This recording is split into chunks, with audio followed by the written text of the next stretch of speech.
आऊज़ु बिल्लाहि मिनश्शैतानिर्रजीम बिस्मिल्लाहिर्रहमानिर्रहीम। मैं हूं सरदार आमिर ज़ैद एडवोकेट और आप देख रहे हैं मेरा YouTube channel house of justice. Viewers, अक्सर देखने में आता है कि लोग इस तरह भी करते हैं कि कोई केस अदालत में दायर करते हैं और जो मुखालिफ पार्टी होती है उसको समन भेजे बगैर का मतलब है कि वो समन के लिए जो एड्रेस देते हैं वो गलत लिख देते हैं जानबूझकर, या अगर एड्रेस भी दुरुस्त लिखते हैं तो समन गलत एड्रेस पर भेजकर, या जो बैलिफ होता है समन लेकर जाता है तो उससे लेन देन करके तो वो समन जिस पार्टी के ख़िलाफ़ केस किया जाता है उसे वसूल नहीं होने देते। जब समन वसूल नहीं होता, वो आदमी अदालत में नहीं आता, तो उसके ख़िलाफ़ एक्स पार्टी प्रोसीडिंग इनिशिएट हो जाती है और उसके ख़िलाफ़ यकतरफ़ा केस उसका फ़ैसला हो जाता है। जब वो उस केस का फ़ैसला किसी आदमी के ख़िलाफ़ हो जाता है, मिसाल के तौर पर एक मकान है, तो एक आदमी ने दावा कर दिया कोर्ट में कि ये मैंने ख़रीद लिया था, दूसरा आदमी मुझे इसका कब्ज़ा नहीं दे रहा या ये मेरे नाम पर ट्रांसफ़र नहीं कर रहा, दूसरे आदमी को समन नहीं जाते और वो जो दावा करने वाला है कोई फ़ेक एग्रीमेंट्स वगैरह बना के तो उसको कोर्ट से डिग्री करवा लेता है। कोर्ट उसके हक़ में फ़ैसला कर देती है कि ये मकान इस आदमी के नाम ट्रांसफ़र किया जाए। लेट्स सपोज वो मकान उस आदमी के नाम ट्रांसफ़र भी हो गया, लेकिन जब कब्ज़ा लेने की बारी आएगी तो अदालत जब एक बैलिफ को मौका पर भेजेगी कि जाके ये मकान खाली करवा के इसका कब्ज़ा जिस आदमी के हक़ में केस डिग्री हुआ है उसको दे कर आओ, तो वो जब मौका पर जाएगा तो डेफिनेटली दूसरी पार्टी को पता चल जाएगा कि मेरे ख़िलाफ़ कोई केस अदालत में दायर किया गया जिसका फ़ैसला मेरे ख़िलाफ़ हो चुका है। अब वो वहाँ से रिकॉर्ड लेकर जो मौका पर जाएगा उस बैलिफ से डेफिनेटली वो पूछेगा कि मुझे दिखाओ कौन सा फ़ैसला मेरे ख़िलाफ़ हुआ है। वो आके अपने किसी लॉयर से रब्ता करेगा, ये मेरे ख़िलाफ़ केस हुआ है। तो जब वो उसकी अटेस्टेड कॉपीज़ वगैरह लेके देखेंगे तो पता चलेगा कि ये तो उसके ख़िलाफ़ केस डिग्री हो चुका है, इजरा में लगा हुआ है। अब उस आदमी के पास क्या रेमेडी है, क्या वो एक और केस करके या अपील करके उसके ख़िलाफ़ फ़ैसला हुआ है उसको चैलेंज करेगा। तो आज की जो वीडियो है वो इस टॉपिक पर है कि ऐसी सूरत में जिस आदमी के ख़िलाफ़ वो केस हुआ है उसको क्या करना चाहिए। तो व्यूअर्स, अगर ऐसी कोई भी सिचुएशन बन जाती है, किसी के ख़िलाफ़ ऐसे केस डिग्री करवा लिया जाता है, तो जब भी उस आदमी को पता चले तो उसे ना तो अपील में जाने की ज़रूरत है, ना ही कोई सेपरेट सूट फाइल करने की ज़रूरत है, बल्कि वो आके इसी जो केस उसके ख़िलाफ़ डिग्री हुआ है इसके अटेस्टेड कॉपीज़ ले और फिर अपने लॉयर से मशवरा करके उसका लॉयर उसे बताएगा कि चूँकि ये जो जजमेंट एंड डिग्री ली गई है आपके ख़िलाफ़, ये थ्रू फ्रॉड ली गई है, फ्रॉड करके आपके ख़िलाफ़ जजमेंट एंड डिग्री ली गई है, लिहाजा वो उसी कोर्ट में जिस कोर्ट ने ये जजमेंट एंड डिग्री पास की थी एक एप्लीकेशन लगाएगा। एप्लीकेशन कौन सी होगी? जो सिविल प्रोसीजर कोड है, ज़ाब्ता दीवानी जिसे कहते हैं, उसकी सेक्शन 12 और सब सेक्शन 2 के तहत एप्लीकेशन लगाएगा कि ये जो जजमेंट एंड डिग्री फ़लाँ डेट को मेरे ख़िलाफ़ पास हुई, ये फ्रॉड के ज़रिए ली गई, मुझे तो इस केस का पता ही नहीं है। तो ये जो 12(2) की एप्लीकेशन है, ये इसमें वो तमाम तर खुसूसियात होती हैं जो एक सिविल सूट में हो सकती हैं।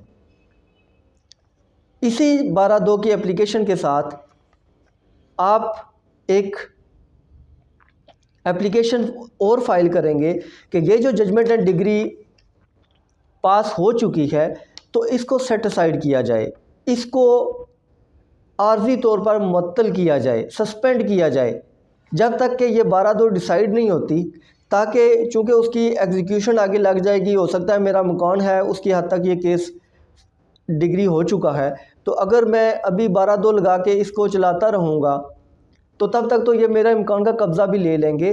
कोर्ट को इस बात पर सेटिस्फाई कर देंगे कि आपको इस दावे का पता ही नहीं था, आपके ख़िलाफ़ वाकई फ़्रॉड करके ये दावा डिग्री करवाया गया, तो कोर्ट उस जजमेंट एंड डिग्री को आर्जी तौर पर सस्पेंड कर देगी।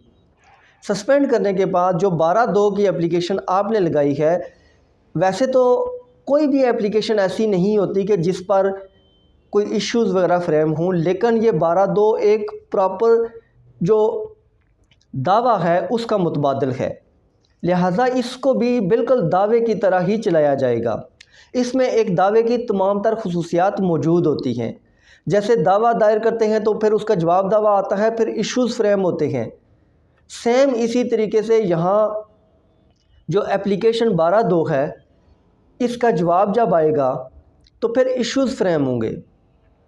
इश्यूज़ फ्रेम होने के बाद फिर दोनों पार्टीज़ की शहादतें होंगी, ओरल भी, डॉक्यूमेंट्री भी, और फिर फाइनल आर्गूमेंट्स होंगे, तब जाके ये डिसाइड होगी। तो जिस तरह एक दावा चलता है उसी तरीके से ये 12(2) की एप्लीकेशन भी चलती है। लेकिन अब ज़रूरी नहीं है कि हर केस में 12(2) में इशू भी फ्रेम किए जाए। उसकी वजह क्या होती है कि आपने कोर्ट को सेटिस्फाई करना होता है इस कोर्ट ने जो जजमेंट एंड डिग्री पास की है वो वाकई किसी फ्रॉड के तहत आपके ख़िलाफ़ पास हुई है। अगर कोर्ट ये समझती है कि आपने जो एप्लीकेशन फ़ाइल की है वो कोई ख़ास उसके ग्राउंड्स नहीं हैं, वो जो ग्राउंड्स उस एप्लीकेशन में लिखे गए हैं उसके तहत आपके ख़िलाफ़ कोई फ्रॉड कमिट नहीं हुआ, तो ऐसी सूरत में वो कोर्ट ये भी कर सकती है कि इस एप्लीकेशन को इश्यूज़ फ्रेम करने के बजाय मेंटेनेबिलिटी पर उसकी बहस रखती है, दोनों पार्टी से बहस सुनती है और फिर उसको उसी टाइम खारिज भी कर सकती है। इश्यूज़ फ्रेम करने के लिए तब रखा जाएगा जब कोर्ट ये समझेगी, कोर्ट सेटिस्फाई होगी कि वाकई जो ग्राउंड्स आप ले रहे हैं कि आपके ख़िलाफ़ फ्रॉड किया गया है वो जेन्युइन है। तो ऐसी सूरत में फिर कोर्ट उसमें इश्यूज़ फ्रेम कर लेगी और शहादतें भी उसमें रिकॉर्ड होंगी, तब जाकर वो आर्गूमेंट्स फाइनल सुनने के बाद फिर वो डिसाइड होगी। अब अगर 12(2) में इश्यूज़ फ्रेम होते हैं, शहादतें रिकॉर्ड होती हैं, फाइनल आर्गूमेंट्स होते हैं, फिर किसी पार्टी के हक़ में उसका फ़ैसला होता है या किसी के ख़िलाफ़ होता है, तो उसमें दोनों पार्टीज़ के पास ये इख्तियार है कि वो आगे डिस्ट्रिक्ट कोर्ट में जाके रिवीजन फ़ाइल कर सकती हैं। जिसके हक़ में हुआ है वो तो ठीक है, उस खुश हो जाएगी, लेकिन जो दूसरी पार्टी है वो आगे जा सकती है।